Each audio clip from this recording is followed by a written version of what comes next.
Un vēl runājot par šīs dzīves pamatprincipiem, par šo spoguļošanu, es atradu tādu foršu piemēru. Piemēram, skaties jūrā.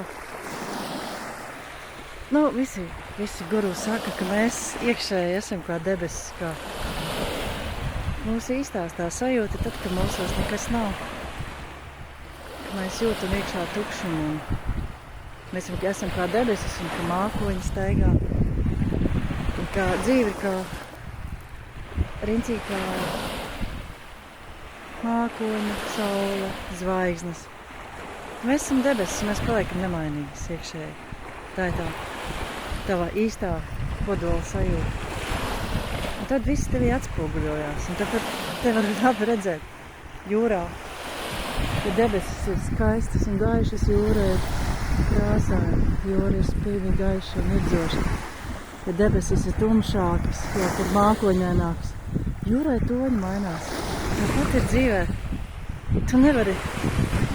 tu iespaido apkārt, nevis apkārt iespaido tevi. Kamēr tu dzīvo uz reakcijā no apkārtējā, kamēr tu iespaidojies no apkārtējā, tu negūsi savu patieso es, tu esi tālu no savu patiesā es, bet tad, kad tu aizies sevī un sāc dzīvi veidot no tās savas jau iekšējām debesīm, ka tu vienkārši esi debesis. Lai kas nāk pāri, saulēkti, saulriets, mākoņi, zvaigznes, negaiss. Tas debesis, jo debesis nemainās. Mainās tikai tas, kā izskatās riņķī. Ja tu tev saglabā to mieru iekšējo, pēc tam arī viss mainās. Viss paliek mierīgs un tu atblāzi no šo mieru apkārt. Un pasaule viņa jau tevi klausa. Viņa ir kā liels mīļš dzīvnieks, viņam kā jūra. Viņa ir tik mīļa, viņa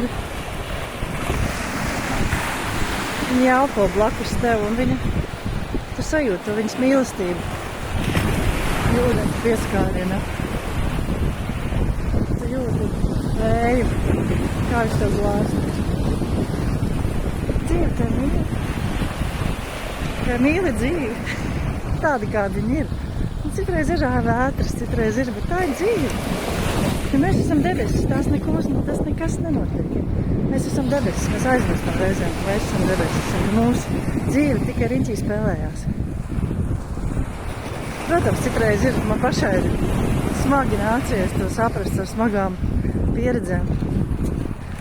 Joprojām ir tā, kad ir mirkļi, kad tu iegrimsti un netiec ārā. Un dzīve tevi ierauj pārāk dziļi un tu sāc ticēt tam atspulgam, kas notiek riņķī.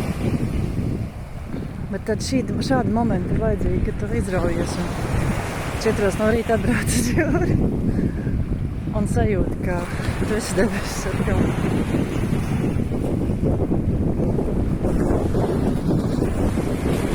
Es nezinu, man ir šausmīgi kamera telefonam, bet kā atspīšot jūra, kā mirgot. Ūdens vispār ir apbrīnojams. Ūdens ir tikā brīnumaina konsistence, kas ir